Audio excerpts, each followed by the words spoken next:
যে তুমি এমন ভাবে ইবাদত করো যেন তুমি আল্লাহ তাআলাকে দেখতেছো, যেন তুমি আল্লাহ তাআলাকে দেখতেছো। প্রাথমিক অবস্থায় তুমি আল্লাহ তাআলাকে দেখবে না।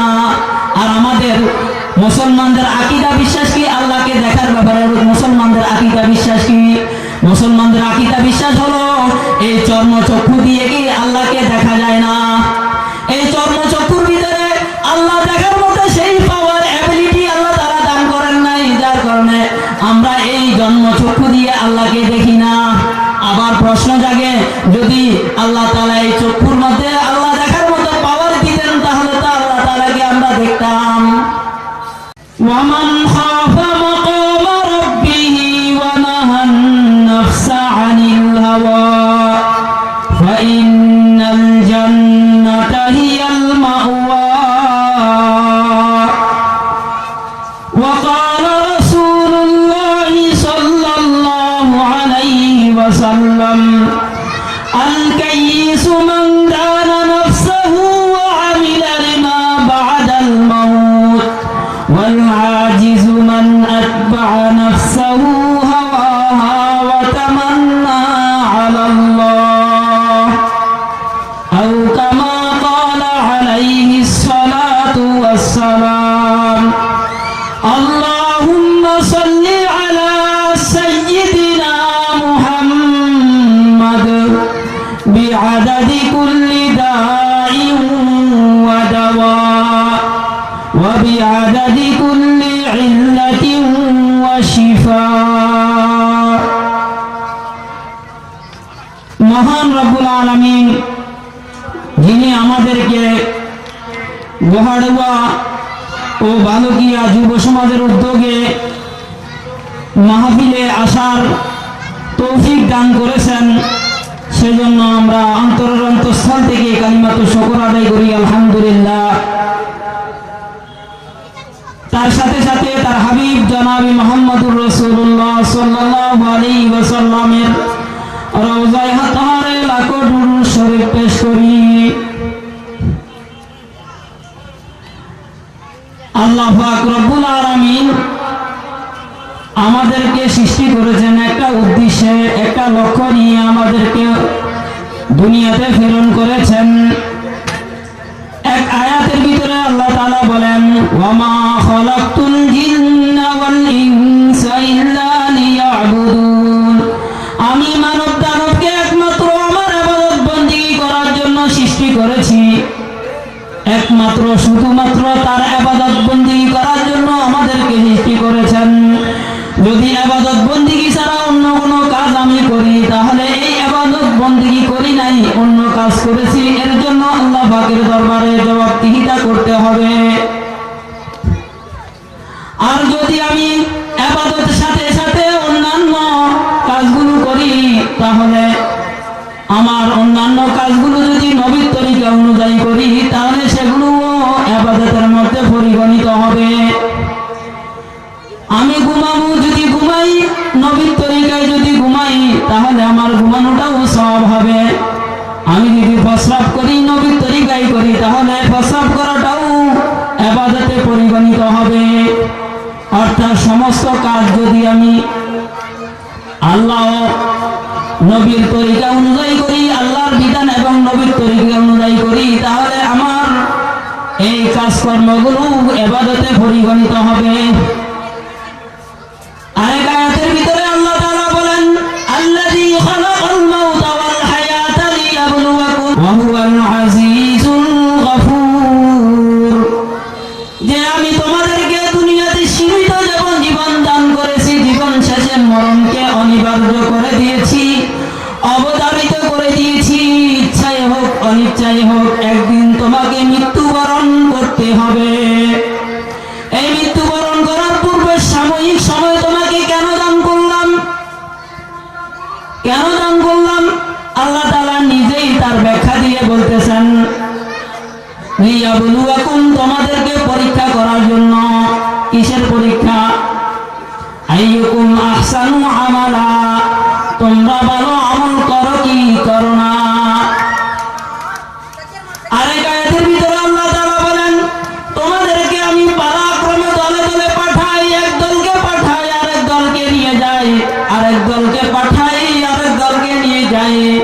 যাদের পরীক্ষার মেয়াদ আরম্ভ হয়ে যায় তাদেরকে দুনিয়াতে পাঠিয়ে দিই, আর যাদের পরীক্ষার মেয়াদ শেষ তাদেরকে দুনিয়া থেকে নিয়ে যায়। একই দিন দেখা যায় কিছু মানুষ দুনিয়াতে ভূমিষ্ঠ হয়, একই দিন দেখা যায় কিছু মানুষ দুনিয়া থেকে বিদায় নেয়। এটার রহস্য কি? এটার কারণ কি? কারণ হলো যে এটা পরীক্ষার হল। এটা এই আয়াতের ভিতরে একটি প্রশ্ন জাগে যে আল্লাহ তাআলা কি পরীক্ষা আমাদের থেকে নিবেন? উনি তো সকল কিছু জানেন, আমরা কি করব কি না করব সবকিছু তো উনি আলিমুল গায়ব, সবকিছু জানেন। আর পরীক্ষার নিয়ম হলো যে কোনো শিক্ষা প্রতিষ্ঠানে পরীক্ষা নেয় কেন? ছাত্রদের ভিতরে কার ভিতরে কি যোগ্যতা আছে, যোগ্যতা জানার জন্য পরীক্ষা নেয়। আল্লাহ তো আমাদের ভিতরে কার ভিতরে জান্নাতে যাওয়ার যোগ্যতা আছে, কার ভিতরে জাহান্নামে যাওয়ার যোগ্যতা আছে সেটা আল্লাহ তাআলা জানেন। জানা সত্ত্বেও কেন তিনি পরীক্ষা করবেন? এটার উত্তর হলো আল্লাহ তাআলা আমাদেরকে জানিয়ে দেওয়ার জন্য পরীক্ষা করেন, বুঝাইয়া দেওয়ার জন্য পরীক্ষা করেন। আল্লাহ তাআলা এটাও বলতেন যে কারুন ফেরাউন এরা জাহান্নামী, এদেরকে দুনিয়াতে না পাঠাইয়া আল্লাহ তাআলা বলতেন তোরা জাহান্নামী, তোরা দুনিয়াতে গিয়ে জাহান্নামের কাজ করবি, তোরা জাহান্নামে যা। আর যারা নেককার দুনিয়াতে এসে তারা জান্নাতের কাজ করবে তাদেরকে পারতেন তোমরা জান্নাতে চলে যাও। জাহান্নামী যারা কারুন ফেরাউন নমরুদ সাদ্দাত এদেরকে যদি এই কথা আল্লাহ তাআলা বলতেন তুমি জাহান্নামে যাও, তখন তারা বলতো আমি তো বুঝলাম না কেন আপনি আমাদেরকে জাহান্নামে পাঠাইতেছেন। আর যারা জান্নাতি তাদেরকে জান্নাতে পাঠাই দিলে তারা বলতো অসুবিধা নাই, আমরা জান্নাত মুক্ত পেয়ে গেছি। যে জিনিসটা মুক্ত পায় মানুষ সেটা অনায়াসেই গ্রহণ করে। ওই কাফের মুশরিক নাস্তিক মুরতাদ জাহান্নামীরা যেন এই কথা না বলতে পারে, ও আল্লাহ বুঝতে পারলাম না কেন আপনি আমাদেরকে জাহান্নাম দিলেন, বুঝলাম না তো। এই জন্য দুনিয়াতে পাঠানোর একটি ব্যবস্থা করেছেন, এই জন্য দুনিয়াতে আল্লাহ তাআলা পাঠিয়েছেন। তুমি নিজের আমল থেকে বুঝে নাও তুমি জান্নাতের কাজ করতেছ না জাহান্নামের কাজ করতেছ। এই জন্য সকল অভিভাবকদেরকে আমি অনুরোধ করব, সকল অভিভাবকদের খেদমতে অনুরোধ রাখবো যে আপনার সন্তানকে আপনি ডিগ্রি দেন কোনো অসুবিধা নাই, আপনার সন্তানকে আপনি ডাক্তার বানান কোনো অসুবিধা নাই, আপনার সন্তানকে আপনি ইঞ্জিনিয়ার বানান কোনো অসুবিধা নাই, আপনার সন্তানকে আপনি যত বড় ডিগ্রি পারেন দেন কোনো অসুবিধাই নাই। তবে এই ডিগ্রির সাথে সাথে তাকে আপনি দিনও দিয়ে দিয়েন, ধর্মের বুঝ ব্যবস্থা দিয়ে দিয়েন, ফরজগুলো জানতে পারে এই বিষয়গুলো তার ভিতরে ঢুকাইয়া দিয়েন, দিনের পর্যাপ্ত পরিমাণ বুঝ ব্যবস্থা তার ভিতরে ঢুকাই দিয়েন। ঢুকাই দিলে কি হবে? আপনার দুনিয়াতেও লাভবান, আপনি আখিরাতেও লাভবান হবেন। আর যদি না ঢুকান দিনের বুঝ ব্যবস্থা তাকে প্রথম অবস্থায় 3-4টা বছর দিনের বুঝ ব্যবস্থা তাকে না দেন, দেখবেন সে ডক্টর হয়ে যাবে, ইঞ্জিনিয়ার হয়ে যাবে, বিবাহ শাদী করবে, তার সন্তান তার ফ্যামিলি নিয়ে তার স্ত্রী নিয়ে সে ব্যস্ত থাকবে, আপনাকে দেখার কোনো সুযোগ থাকবে না তার। আর যদি আপনি দিনের বুঝ ব্যবস্থা ঢুকাই দেন তাকে, সে ইঞ্জিনিয়ার হোক আর ডাক্তার হোক, সে আপনার খোঁজ খবর রাখবে, সে সুযোগে আপেল কমলা আপনার জন্য পাঠাবে, কারণ তার ভিতরে দিনের সমাজ আছে। আফসোসের বিষয় আজকে আমার সন্তানকে আইয়া বিয়ে অনার্স পড়াইতেছি, কিন্তু শুরু অবস্থায় তার মধ্যে দিনী বুঝ ব্যবস্থা ঢুকাই দিতে পারি না। এটার কারণে আল্লাহ পাকের কাঠগড়ায় আমাকে জবাব দিতে হবে। এই সন্তান কিন্তু আমার বিপক্ষে আল্লাহ পাকের দরবারে নালিশ দিবে। এবার আল্লাহ তাআলা বলেন রব্বানা আতিহিম দিআফাইনি মিনাল আযাবি ওয়ালআনহুম লানান কাবীরা। সন্তান আব্বা আম্মার বিরুদ্ধে বলবে, ও আমার প্রতিপালক, আমার আব্বা আম্মা আমাকে দিন শিক্ষা দেয় নাই, এদেরকে আপনি দ্বিগুণ শাস্তি প্রদান করেন। এই সন্তানের জন্য কত কিছুই না করি, এই সন্তান এটাও সন্তান আমাদের জন্য পরীক্ষা, সন্তান আমাদের জন্য পরীক্ষা। এক আয়াতের ভিতরে আল্লাহ তাআলা বলতেছেন ইয়া আইয়ুহাল্লাযীনা আমানু লা তুলহিকুম আমওয়ালুকুম ওয়ালা আওলাদুকুম আন যিকরিল্লাহ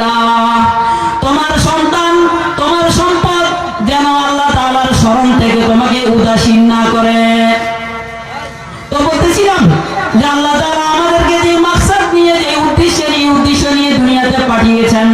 সেই উদ্দেশ্য হলো আল্লাহ তাআলার দাসত্বগিরি করা, আল্লাহ তাআলার গোলামি করা। আল্লাহ তাআলার গোলামি আমরা করব। ইবাদত, আল্লাহ পাক ইবাদতের জন্য আমাদেরকে সৃষ্টি করেছেন। আল্লাহ তাআলা আমাদেরকে ইবাদতের জন্য সৃষ্টি করেছেন। আর ইবাদতের মধ্যে সর্বোৎকৃষ্ট উচ্চমানের ইবাদত হলো নামাজ। এক হাদিসের মধ্যে আল্লাহ রাসূল ইরশাদ করেন, যে ব্যক্তির নামাজ ঠিক, তার সকল ইবাদত বন্দিত হবে, তার সমস্ত আমলের মধ্যে বাজার আছে, তার যাকাতের ভিতরে বাজার আছে, তার হজের ভিতরে বাজার আছে, তার অন্যান্য যে সমস্ত ইবাদত বন্দেগী আছে সকল ইবাদত বন্দেগীর মধ্যে বাজার আছে। নামাজের ব্যাপারে আল্লাহ রাসূল বলেন, আল্লাহ তাআলা বলেন, ইন্নাস সালাতা তানহা আনিল ফাহশাই ওয়াল মুনকার ওয়া লাযিকরুল্লাহি আকবার ওয়াল্লাহু ইয়ালামু মা তাসনাউন। আল্লাহ তাআলা বলেন যে নামাজ নামাজীকে সকল অপকর্ম এবং গুনাহ থেকে বাঁচায়। বাহ্যিকভাবে আয়াতের তরজমার অনুবাদ শুনলে প্রশ্ন জাগে, মানুষ শাস্তিপ্রাপ্তদের নামাজ। দেখা যায় কেউ জুমার নামাজ আদায় করে, 5 বেলার অন্য নামাজ আদায় করে না। 5 বেলার অন্য নামাজ আদায় করলেও ফজরের নামাজ পড়া শুরু হয় না। এই প্রকার নামাজই হলো সালাতুল মাকাবি। যে নামাজ সে আদায় করলো সেটার শাস্তি থেকে সে রেহাই পেয়ে গেল। আর যে ওয়াক্তের নামাজ সে আদায় করলো না, কাজা করলো, সেটার জন্য আল্লাহ রাসূল বলেন 2,88,00,000 বছর জাহান্নামের আগুনে জ্বলতে হবে।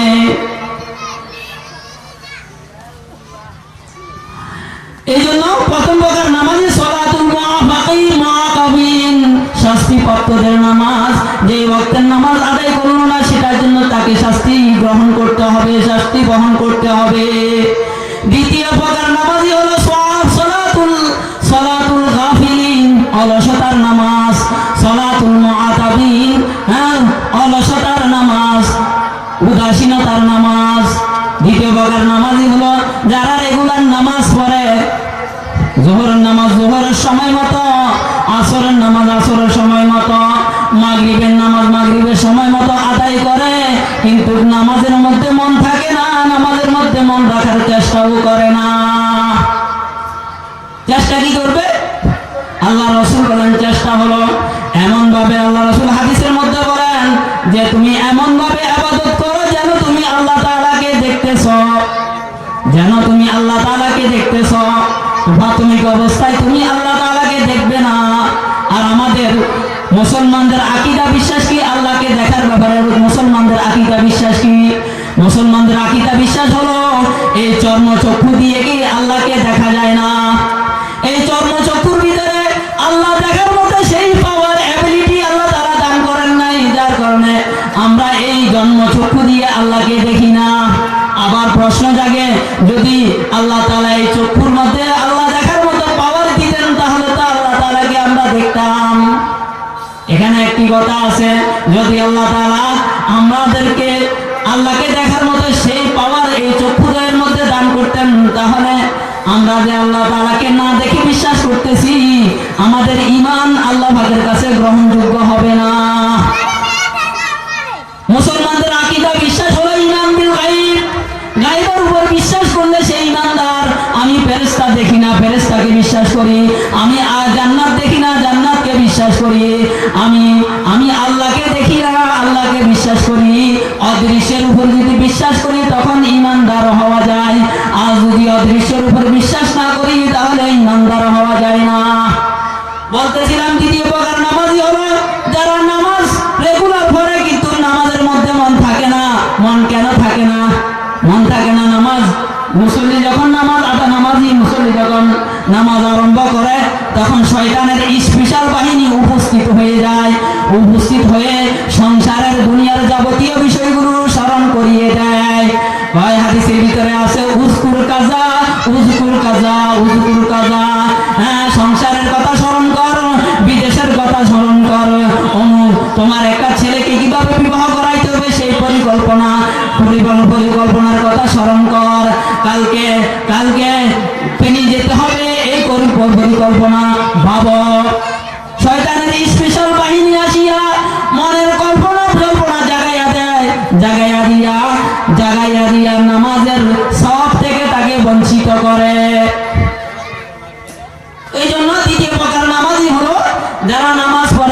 বান্দাদের নামাজের মধ্যে মন থাকে না, নামাজের মধ্যে মন রাখার চেষ্টাও করে না। এই সমস্ত নামাজিদের শাস্তি হলো আল্লাহ পাক কিয়ামতের দিবসে এদেরকে ধমকি, জোরসে ধমকি দিবেন, এরা ধমকি শাস্তি ভোগ করবে। দ্বিতীয় প্রকার নামাজ হলো ধমকপ্রাপ্ত বান্দাদের নামাজ, সালাতুল গাফিলিন, উদাসীনতার নামাজ। তৃতীয় প্রকার নামাজি হলো সালাতুল মাগফুরিন, ক্ষমাপ্রাপ্তদের নামাজ, ক্ষমাপ্রাপ্তদের নামাজ। ক্ষমাপ্রাপ্তদের নামাজি কারা?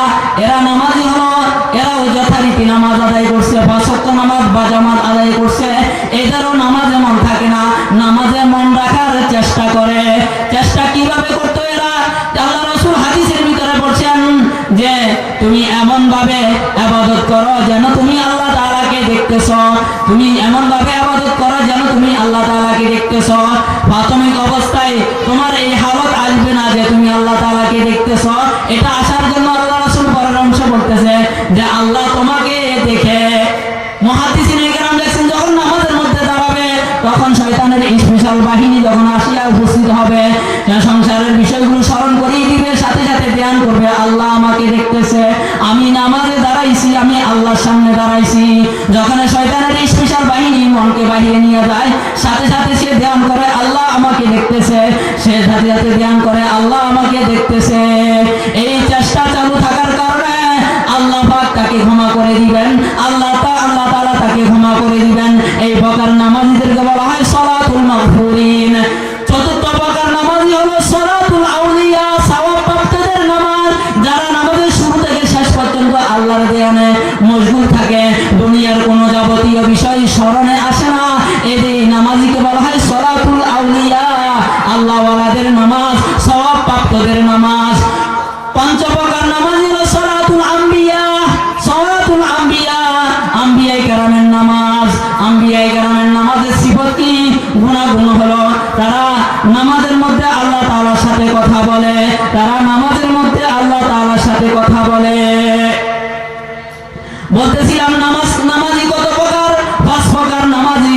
এক নম্বর হলো সালাতুল মুআকাবিন, শাস্তিপ্রাপ্তদের নামাজ, যে নামাজ না পড়ার কারণে শাস্তি ভোগ করতে হবে, মনোযোগ না থাকার কারণে শাস্তি ভোগ করতে হবে। দ্বিতীয় প্রকার নামাজ হলো সালাতুল আম্বিয়া, আম্বিয়ায়ে কেরাম আলাইহিমুস সালামের নামাজ।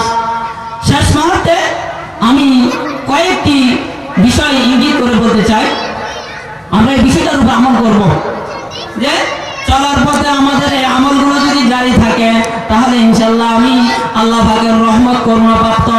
1 নম্বর হলো সর্ব অবস্থায় চলা, ইস্তেগফার নিয়ে চলা, অর্থাৎ যখনই গুনাহ হয়ে যাবে সাথে সাথে ইস্তেগফার করব।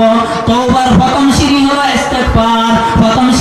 ইস্তেগফার, আস্তাগফিরুল্লাহাল্লাযী লা ইলাহা ইল্লা হুয়াল হাইয়ুল কাইয়্যুম ওয়া আতুবু ইলাইহি।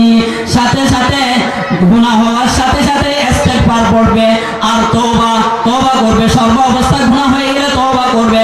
তওবা শাব্দিক অর্থ হলো আর রুজু, ফিরে আসা, কোন জায়গা থেকে ফিরে আসা? গুনাহ থেকে বেরিয়ে আসা। আর তওবার জন্য শর্ত হলো 4টা। 1 নম্বর শর্ত হলো গুনাহগুলোকে স্মরণ করে লজ্জিত হওয়া, আন্নাদামাতু, গুনাহগুলোকে স্মরণ করে লজ্জিত হওয়া। দ্বিতীয় নম্বর শর্ত হলো ভবিষ্যৎ জীবনে আর কখনো গুনাহ করব না, এটার উপর প্রতিজ্ঞাবদ্ধ হওয়া। তৃতীয় নম্বর শর্ত হলো যে সমস্ত গুনাহের সাথে আমি সম্পৃক্ত ছিলাম এগুলো উপস্থিত ছেড়ে দেওয়া। চতুর্থ নম্বর শর্ত হলো ক্ষতিপূরণ দেওয়া, আল্লাহর হক যদি আমি নষ্ট করে থাকি আল্লাহর হকের ক্ষতিপূরণ দিয়ে দেওয়া। যে সমস্ত বালেগ হওয়ার পরে যে সমস্ত নামাজগুলো কাজা করছি এগুলো আদায় করে দেওয়া, রোজা কাজা করছি এগুলো আদায় করে দেওয়া, বান্দার হক আদায় করে দেওয়া। কোনো বান্দা যদি ক্ষতি করে থাকি, অর্থ ক্ষতিত করলে অর্থ দিয়ে দেওয়া, সম্পদের ক্ষতি করলে সম্পদ দিয়ে দেওয়া, কষ্ট দিয়ে থাকলে মাপ চেয়ে নেওয়া, অর্থাৎ ক্ষতিপূরণ দিয়ে দেওয়া। 1 নম্বর শর্ত হলো লজ্জিত হওয়া, গুনাহগুলো স্মরণ করে লজ্জিত হওয়া। দ্বিতীয় নম্বর শর্ত হলো ভবিষ্যৎ জীবনে আর কখনো গুনাহ করব না, এটার উপর প্রতিজ্ঞাবদ্ধ হওয়া। তৃতীয় নম্বর শর্ত হলো যে সমস্ত গুনাহগুলোর সাথে সম্পৃক্ত আছে এগুলো ছেড়ে দেওয়া। চতুর্থ নম্বর শর্ত হলো ক্ষতিপূরণ দেওয়া, আল্লাহর হক নষ্ট করে থাকলে এটার ক্ষতিপূরণ দিয়ে দেওয়া, বান্দার হক যদি নষ্ট করে থাকি এটার ক্ষতিপূরণ দিয়ে দেওয়া। আর এই তওবা করার পরে যদি আমি এই তওবার উপর যদি স্থির না থাকতে পারি, আবার তওবা নষ্ট হয়ে গিয়েছে, সাথে সাথে ইস্তেগফার পড়া, আল্লাহ তাআলা ইন্নাল্লাহা ইউহিব্বুত তাওয়াবিন ওয়া ইউহিব্বুল মুতাতাহহিরিন। আল্লাহ তাআলা বারবার তওবাকারীকে কি করেন? মহব্বত করেন, যে বারবার তওবা করে। খুশি সে হায় খুশি তেরি উমর ভর কি, কবি ও দবালে কবি দো দবালে। শয়তান আপনাকে তওবা করার কারণে নফস ও শয়তান মারা যায় না, নফস এবং শয়তান আপনাকে ধোঁকা দিবে। সাথে সাথে আপনি ইস্তেগফার করবেন, তওবা করবেন, কারণ বারবার যে তওবা করে তাকে আল্লাহ তাআলা মহব্বত করেন। বারবার যে তওবা করে তাকে আল্লাহ তাআলা মহব্বত করেন। হ্যাঁ, গুনাহ হয়ে যাবে, সাথে সাথে তওবা করব। কোন গুনার উপর আমি কি স্থির হয়ে গেছি, গুনাহ ছাড়তে পারতেছি না, তওবাকে বারবার যখনই গুনাহ হয়ে যাবে বারবার তওবা করব। তওবার শর্তগুলো আমরা মনে রাখবো। তওবার শর্ত যেগুলো আছে এগুলো আমরা মনে রাখবো, যে যখনই গুনাহ হয়ে যাবে তখনই আমরা তওবা করব। যে এক হাদিসের ভিতরে আছে, শয়তান যখন মানুষকে গুনাহ করতে করতে এমন পর্যায়ে নিয়ে যায় যে সে নৈরাশ হয়ে যায়। নৈরাশ হওয়ার কথা নিষেধ আছে। লা তাকনাতু মির রাহমাতিল্লাহ, হে মুমিন মুসলমানেরা, তোমরা আল্লাহ তাআলার রহমত থেকে নৈরাশ হইও না। আপনারা জানেন এক ব্যক্তি 99 খুন করেছে, ঘটনা জানেন। 99 খুন করার পরে সে তওবা করার জন্য এক আলেমের কাছে গেছে। আলেম নৈরাশ করে দেওয়ার পরে ওই আলেমকেও হত্যা করে ফেলছে। এরপরে আরেক ব্যক্তির কাছে বলছে, যাওয়ার পরে বলছে তওবার সুযোগ আছে। ওই ব্যক্তিকে আল্লাহ তাআলা ক্ষমা করেছে। লম্বা ঘটনা, আমি ঘটনার দিকে যাচ্ছি না। তো আমরা গুনাহগার, নৈরাশ হওয়ার কোনো ভাব নাই। মুসলমানের ঘরে আল্লাহ জন্ম দিয়েছে, তাই বলে আমি অপরাধ করবো এমন নয়। কারণ আমার তওবার সুযোগ না হতে পারে, তওবার সুযোগ না হতে পারে। এই জন্য আল্লাহ পাকের রহমত থেকে আমরা নৈরাশ হব না। আল্লাহ পাকের রহমত থেকে নৈরাশ না হয়ে আমরা তওবার এবং ইস্তেগফারের কাজটা চালু রাখবো। তওবা এবং ইস্তেগফারের কাজটা চালু রাখবো। দুইটা জিনিস শয়তানের কোমর ভাঙ্গিয়া দেয়। একটা জিনিস হলো ইস্তেগফার, একটা জিনিস হলো ইস্তেগফার। আস্তাগফিরুল্লাহ, আস্তাগফিরুল্লাহ। ইস্তেগফার শুধু গুনাহ হওয়ার পরে পরে এমন নয়। আমরা নামাজের পরে ইস্তেগফার পড়ি। কেন ইস্তেগফার পড়ি? ইস্তেগফার পড়ি আমাদের নামাজের ভিতরে যে ক্ষতিপূরণ হয়েছে, এই ক্ষতিপূরণের জন্য আমরা কি করি? ইস্তেগফার পড়ি। তো ইস্তেগফার চালু রাখবো। যে সমস্ত কথাগুলো হয়েছে এগুলোর উপর বিশেষ করে আমাকে আমল করার তৌফিক দান করেন, যাতে সাথে সাথে যারা শ্রোতা আছেন এবং পর্দাশীন মর্দানিসীন মা বোনেরা আছেন সকলকে আমল করার তৌফিক দান করেন। ওয়া আখির দাওয়ানা আলহামদুলিল্লাহি রাব্বিল আলামিন।